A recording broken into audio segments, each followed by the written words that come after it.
Hey, what's up, YouTubers? Welcome back to the channel.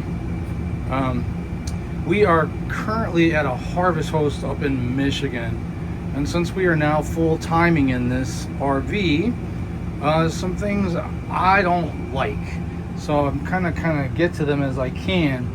But one of the things I'm not really fond of is this Voyager system right here. I mean, I don't mind the system, it's okay. It's for like your backup cameras and your side cameras and stuff like that. But I got this cool dash cover. But the problem is that this Voyager system it goes through the dash right there, and it gets mounted on the dash. But I would prefer that my Garmin RV 1095 sit there. So I think what I'm going to do is I'm going to try and take this radio out of here, because I don't use it. I got the speakers all out of here. I don't even use this. So I think I'm going to take this out of the dash, and I'm going to try to figure out a way to mount this. It's got 4 screws in here.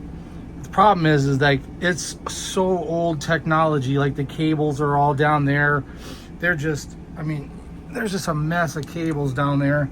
So you can see, it's not going to be easy. Wires have to be cut and then reconnected to pull those wires out to get this piece here off of the dash, and then the wires have to be routed back through the dash back to the bottom and reconnected for it to work. And I'm not really sure how the mounting is going to go here in the dash, because it doesn't fit. It's not like a typical radio size. But I'm thinking that this mounting bracket might somehow go back in there and mount to something. But I won't know until I get this radio out. So anyways, that's the project I'm going to work on today. I may or may not be able to get you guys in here to see what I'm doing. But like right now, the thing I have to do, the first thing I got to do is I have to disconnect these wires down here. At a minimum, those have to be disconnected so that this can be removed and out of the way, so I can get this carpet piece laid down flat and get my Garmin 1095 to sit right there. So that's what I'm going to work on. So let me get at it. All right, so this is that big horrible clump of wires. Hopefully you guys can see okay. I got a light in here, but hopefully it's not going to be distracting. So I'm going to go ahead and take this zip tie off of here so I can see better what I've got. Yeah, there's no way to disconnect it from the back of that unit. So it's got these like big honking cables that come down, and down here they're attached to some camera pieces. Those look like they might just pull apart. But then there's this whole power system right here.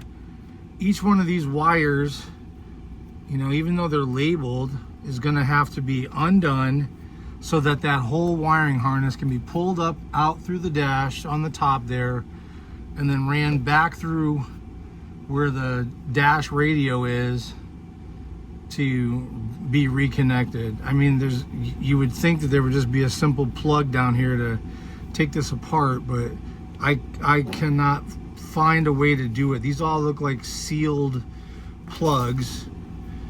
Like I said, this one here might be able to come apart. Looks like these camera pieces here look like they come apart. So those will come out, but the rest of this has to be taken completely apart and redone. So that's what I'm gonna have to do next, I guess.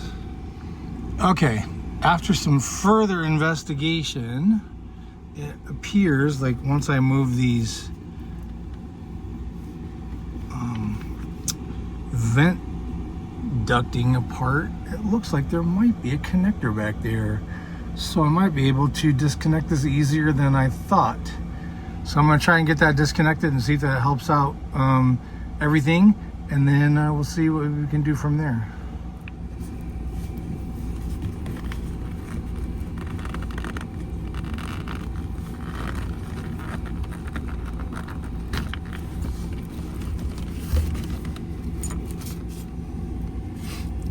Okay, these are the camera cables. So that's camera 1, and it's got this little tag on there so I can remember that one. I think there's only 3 of them. And it looks like they just come apart with this little clip right here. Yeah, so there's camera 1.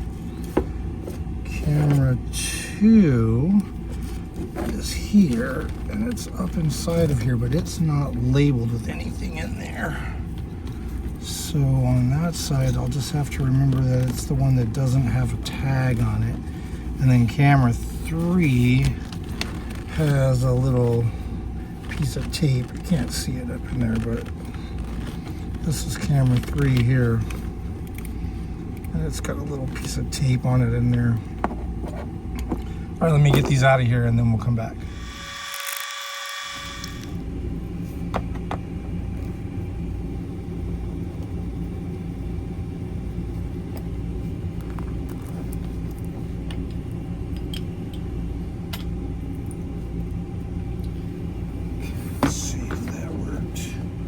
Yes, he's got like this plastic dash here, but it's all broken. So I don't know if these are gonna come up through this hole or not. All right, again, ancient technology here. I don't know if you guys can see that, but I had to take the dash radio out. But there were 2 bigger connectors in here that were holding this end. So it looks like I can take this part out. I really didn't need to disassemble those camera cables or this. It looks like these will pop off from here. So there's this one, and then there's one back here, and I don't know if I can do that one-handed. Yeah, there we go. Now this whole thing will come off out through the top,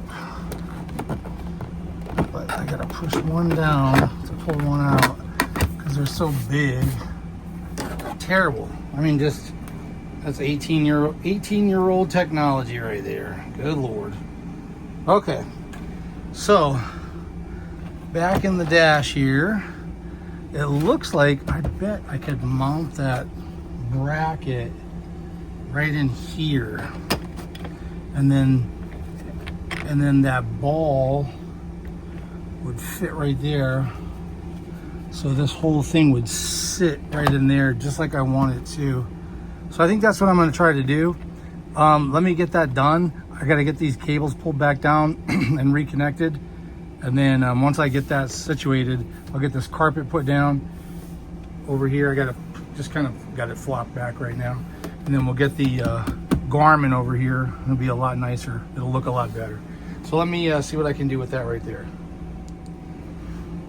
All right. So I had to, I'm gonna mount that thing right there.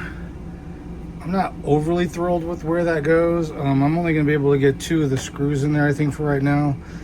And the problem is that they poke out the bottom. They're not gonna interfere with anything over here, but just aesthetically, they don't look that great. But it'll get me to where, until I can get back, when we get back from our trip, it will give me what I need to do. The only other issue I can see with this is I'm gonna have to reach in from behind.